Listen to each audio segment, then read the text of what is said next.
Vamos agora para uma questão discursiva. Olha o que diz essa questão. Faça o esquema de uma célula vegetal. Nomeie com legendas as estruturas representadas. E letra B, destaque duas dessas estruturas que não aparecem em outras células animais, indique a função de cada uma delas. Quando eu vou falar de células animais e células vegetais, são células eucariontes, que tem carioteca, consequentemente tem núcleo organizado. Uma organela, uma membrana que toda a célula tem, é a famosa membrana plasmática. Então começa pela membrana plasmática, membrana que está presente em todas as células. Lembrando que ela é lipoproteica e tem permeabilidade seletiva. Só que as células vegetais, ela tem algo a mais, uma membrana a mais que a célula animal. Além da membrana plasmática, as células vegetais têm uma membrana que nós chamamos de membrana esquelética, ou também chamado de parede celular. Olha que bonitinho. Então nós temos aqui, além da membrana plasmática, a célula vegetal tem a famosa parede celular. Essa parede celular dos vegetais é formada de celulose, que é um carboidrato polissacarídeo, que aumenta a resistência da célula vegetal. Observe que a parede celular ela tem uns pontos onde você não tem deposição de celulose. Olha aqui, ó. Esses pontos vão formar umas pontes citoplasmáticas de comunicação com as células, que nós vamos chamar também de plasmodesmos. Como eu te falei, essa célula é uma célula eucarionte, então ela tem carioteca, tem núcleo organizado, está aqui, consequentemente, o seu núcleo.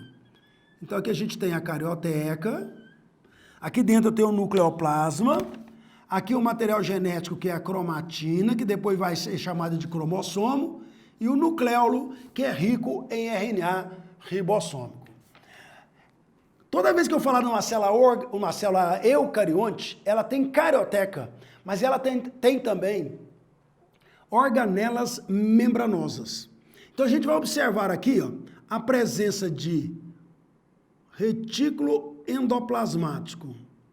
O retículo endoplasmático é formado por organelas, formada por membranas, que tem a mesma constituição que a membrana plasmática, e que lembra tubulações. Aliás, elas formam tubulações, e aí, consequentemente, ela é chamada de retículo endoplasmático. Só que nós vamos ter dois tipos de retículo endoplasmático. O retículo endoplasmático, que tem ribossomos aderidos à sua membrana, nós chamamos de retículo endoplasmático rugoso. Melhor nome para ele é retículo endoplasmático granular, porque ele não está rugoso, ele tem grânulos de ribossomos. E o que não tem ribossomo, ele é chamado de retículo endoplasmático liso, ou agranular. Além dessas duas organelas, nós temos uma outra organela membranosa aqui, que é formada por membranas também. Toda vez que eu falar que a organela é membranosa, ela tem constituição lipoproteica. E você vai observar, olha aqui, ó, que ela tem formato de membranas, com aspecto de sacos achatados empilhados.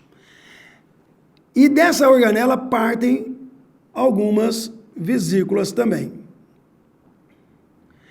Antigamente era chamado de complexo de Golgi. Hoje ele é chamado de complexo golgiense.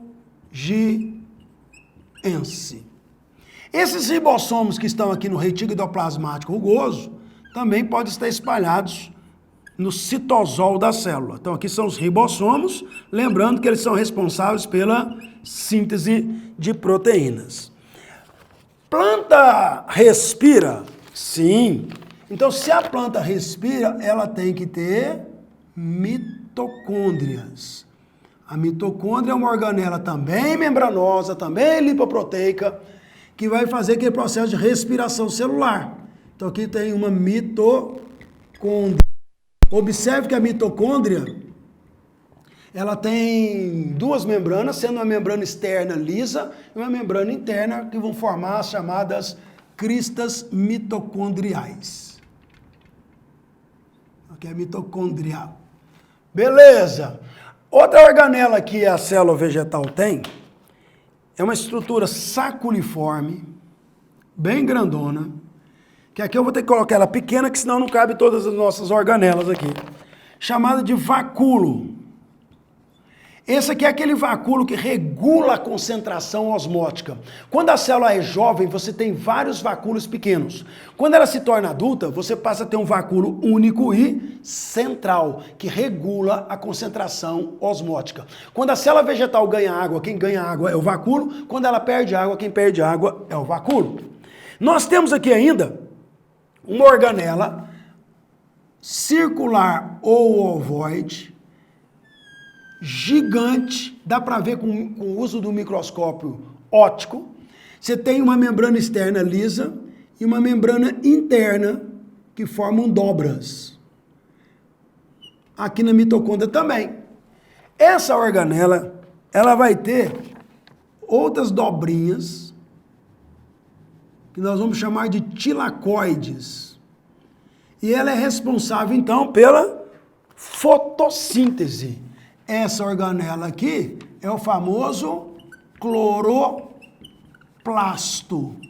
Então, deixa eu anotar aqui rapidamente para você quais são as estruturas que a célula vegetal tem, que animal não tem.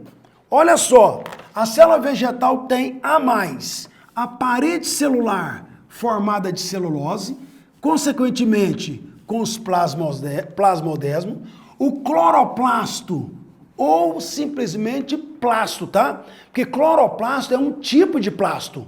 Então você tem plastos, onde o principal plasto é aquele que tem clorofila, cloroplasto. E o vacúolo que regula a concentração osmótica. Observe que a gente não representa na célula vegetal centríolos, porque células vegetais superiores não possuem centríolos, e nem os lisossomos. Simples, o mais difícil era você ter que saber esquematizar uma célula vegetal.